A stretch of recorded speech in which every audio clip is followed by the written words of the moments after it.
Bonjour et bienvenue sur cette vidéo du réseau Santé Qualité Risque, où nous allons voir le critère impératif sur la déclaration et l'analyse en équipe des événements indésirables et la mise en place des actions correctives qui en découlent dans le cadre de l'évaluation qualité des établissements et services médico-sociaux par la HAS, la Haute Autorité de Santé. Cette thématique est présentée en plusieurs parties. Les critères impératifs, les définitions et le circuit vu dans des vidéos précédentes, et la déclaration et l'analyse en équipe que nous aborderons dans cette vidéo. L'objectif de cette série de vidéos est que vous soyez capable de vous interroger en équipe sur votre implication aux différentes étapes du recueil et du traitement des événements indésirables. Dans un premier temps, nous verrons les étapes de l'analyse des événements indésirables, la déclaration, l'analyse, la mise en place des actions, et nous terminerons par les ressources pour aller plus loin. L'objectif est que vous soyez capable de vous interroger sur l'intérêt de déclarer et d'analyser les événements indésirables en équipe. Cette présentation est basée sur un critère impératif, le critère 3.13.3.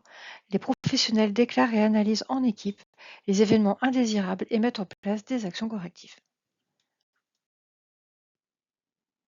Il est attendu que les professionnels connaissent les modalités de déclaration des événements indésirables internes à leur établissement.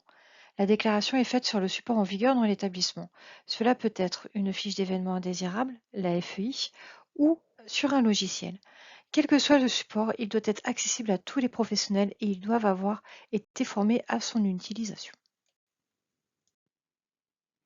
Pour rappel, tout commence par la survenue et la détection d'un événement indésirable selon les définitions vues dans une vidéo précédente. Une fois détecté, le ou les professionnels gèrent la situation, par exemple en s'occupant d'une personne accompagnée si elle est impliquée ou en prévenant l'assistance technique en cas de panne. La déclaration de l'événement indésirable est faite dans un second temps. C'est une traçabilité, elle doit être écrite. Elle peut aussi être communiquée oralement à son responsable, ses collègues ou toute autre personne qui devrait en être informée. L'analyse des événements indésirables sert à identifier les causes profondes pour agir sur l'amélioration de l'accompagnement.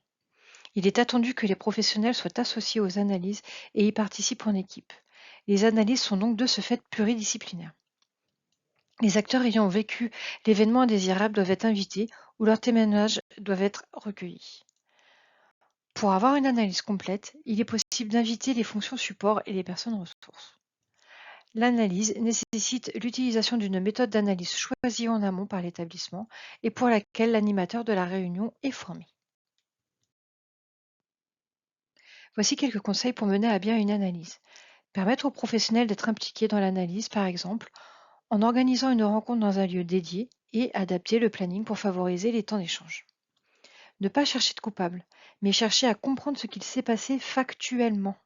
Il faut donc éviter les suppositions et les informations non vérifiables. Installer un climat de confiance et de bienveillance, propice aux échanges et à l'analyse pour pouvoir rester objectif. Et enfin, laisser la parole aux professionnels présents. La structure régionale d'appui des Hauts-de-France a créé une trame de compte-rendu d'analyse que vous pouvez avoir sur demande. Ce document permet de suivre étape par étape le déroulé de l'analyse et peut servir de checklist pour ne rien oublier. Tout d'abord, il y a le cadre de la réunion avec la date, les participants et le sujet. Puis la description chronologique des faits. L'anonymisation des noms doit être respectée tout au long de l'analyse. Nous retrouvons une partie sur l'analyse des conséquences. L'analyse des causes reprend la classification des facteurs de la grille alarme recommandée par la HAS. Ces facteurs sont liés aux patients, aux tâches à accomplir, aux professionnels de manière individuelle, à l'équipe, à l'environnement de travail, à l'organisation et au management, et enfin au contexte institutionnel. Ensuite, il y a des parties sur l'analyse des barrières de sécurité et l'évitabilité de l'événement, les mesures d'accompagnement et la proposition d'actions d'amélioration. Il est attendu que les professionnels soient force de proposition pour l'élaboration du plan d'action et soient associés à la mise en place des actions. À la fin de l'analyse, il faut donc identifier des actions. Des actions correctives, par exemple, pour changer une organisation ou remplacer du matériel défectueux, et préventives, par exemple, former le personnel ou identifier visuellement un élément dangereux. Elles sont également appelées mesures barrières. Elles doivent être pertinentes, notamment grâce au regard de l'expérience terrain, est réalisable. Pour chaque action, il faut désigner un responsable de sa mise en œuvre, il est appelé pilote, sans oublier un délai de réalisation souhaité.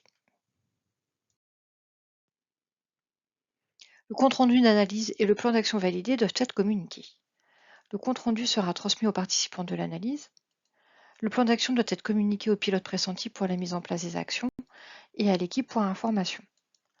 Le retour d'expérience ou rétex doit être fait au niveau de l'établissement car les résultats d'une analyse d'événements indésirables peuvent être source d'apprentissage pour tous. Cela peut être sur une présentation en équipe ou par une note d'information par exemple. Ensuite, il y a la mise en place réelle avec la mise à jour du plan d'action.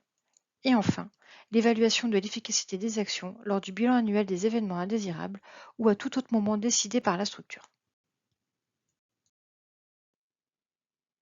En synthèse, tous les professionnels doivent déclarer les événements indésirables qu'ils constatent par le système de signalement mis en place dans leur établissement. Les événements indésirables sont analysés de manière pluriprofessionnelle et pluridisciplinaire pour identifier un plan d'action d'amélioration pertinent. Le résultat de l'analyse anonymisée est largement communiqué. Les actions correctives et préventives sont mises en place et il y a une évaluation de leur déploiement et de leur efficacité. Le tout dans le respect de l'organisation prévue par l'établissement. Pour résumer, déclarer, c'est s'améliorer.